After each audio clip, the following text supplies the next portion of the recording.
Alright, boys, do you want to learn Latin? That's cool. Or Greek, ancient Greek.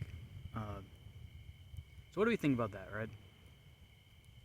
So, if you understand what I'm saying, I'm speaking English, then you can just start reading Latin, right? Especially if you know another Romance language. So, the old way to study Latin for the Italians with Guarino Guarini was you would just start reading it, right? Because this was in the 12th century or so, when Guarino Guarini uh, started teaching Latin. So yeah, so he would just tell his students to just read some books, and that was it. That was the point of his studies, of his training. So he would help his students read books, right? And he'd encourage them to carry books with them. If they went traveling, he said, uh, some people take falcons or dice when they travel, but you're going to carry books, and that's going to be what you're going to take with you. So when it comes to us modern people, obviously medieval Italian is as close to Latin as you can get, right? Uh, so I think the best strategy is learn a modern Romance language like Italian, which is what a lot of these Latinists like to do. But it doesn't have to be Italian. Any Romance language is fine, I think. Because that'll help. So if you're motivated to do that, you should do it. But if not, it's not necessary. And just start reading the Latin. That's it. Um, because obviously you can also read the Latin alphabet if you can understand me. So uh, yeah, just start reading the Latin. It's not rocket science. All this grammar stuff people do, all these like crazy classes. I think this is bilingual student syndrome. So you have someone who only ever studied Latin and thinks this is how you do it. And if you're just learning one language, you can learn it in a really inefficient way and still go places with that. But it doesn't mean it's a good way to go, right? So this, I mean, I've seen people do some really weird stuff. I've seen them with Latin, like deconstructing a sentence and like drawing arrows and boxes around things and trying to figure it out. I'm like, dude, just like if you don't know what the sentence means, just read the next sentence. Like, who cares? Um, it's not ancient Mayan inscriptions where you're trying to see one figure behind the other or something like that. It's just Latin, man. It's too easy. Um, but yeah, so I think the question with Latin is how many books are you gonna read? Um, because all the other skills in Latin are kind of, I mean, yeah, they're kind of whatever. There's some places where people speak Latin, but that's not what it's about, right? It's about reading books, right? And also, does anybody write Latin anymore? If you care about writing it, that's cool, I guess, but I don't know why you would care. But anyway, if you want to write it, it's the same thing anyway. You just have to read more. So the question is, how many books are you going to read in Latin? And yeah, that's the question. There's one thing that can come up. I've heard.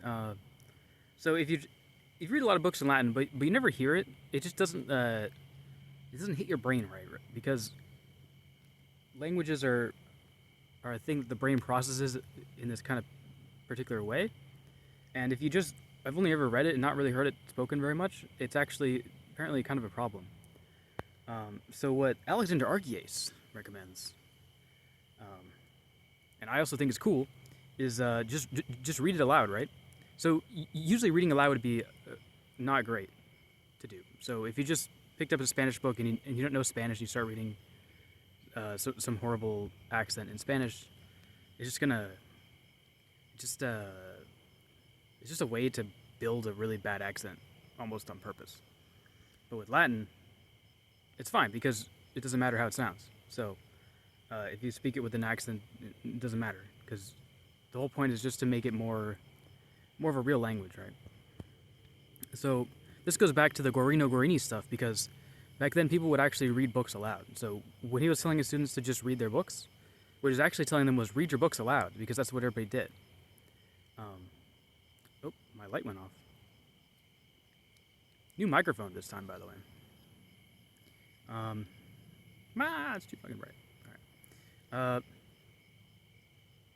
yeah, there was this famous monk. I can't remember his name, but there was a famous monk who was. The other monks were astounded that he read silently to himself, uh, which is kind of crazy, right? Uh, it's just I don't know, like what was going on there, right? Um, the best theory I know of is that the space being invented was a major factor in silent reading becoming a thing. But yeah, so Latin is too easy. Yeah, there's a beginner book Ad Alpes, and there's uh, Lingua Latina per se illustrata, which people like. And also there's some writers that wrote in kind of a simple Latin. Um, Seneca and Cicero and uh, the Gallic Wars are examples that I've looked into, and they all seem easier to read than others. Um, but yeah, I got a Cicero book. It's bilingual. It's like English on one page, so facing page bilingual. So the right page is English and the left page is Latin. I managed to find a copy of that just around, and yeah, great reading practice, right? Just I can just read the English side and then read the Latin side or whatever. But yeah, I mean, I think Latin is probably easy enough that if you just force yourself to read maybe like 10 books, you can get to a pretty workable reading level, I think. So yeah, Latin is too easy. Um, but yeah, with modern languages, I kind of feel like you're not a real language learner if your goal isn't to get super good. Um, I mean, if your goal isn't just to know a language like a native, except for some deficiencies that you're just gonna have as an adult learner, I feel like you're not a real language learner, right? You're LARPing. That's LARPing. Um, but with Latin, it is literally that's the point. Is like just to read the Latin, which isn't that hard, and because reading is such a powerful way to learn languages, it's kind of perfect, right? It's just I would say Latin might be the easiest language to learn because like learn comes in scare quotes. Um, not really learning it like a modern language. It's kind of fake news. So I tried learning Latin and Greek at the same time because I thought Greek had more interesting stuff, and I didn't really know that much about what was interesting in Latin. But I kind of expected, like, after I studied it a bit, I might start knowing about interesting stuff, and that's kind of been happening. So, uh, yeah, I did the nasty. I tried to learn two languages at once. It's definitely possible, but I'm just not really motivated, right? Because as I get into more interesting Latin stuff, why would I want to also have Greek being really hard to do while Latin is also hard to do? I'd rather get better at Latin until I can read good stuff, and then have Greek be the thing that I'm doing. That's stuff I don't really understand yet.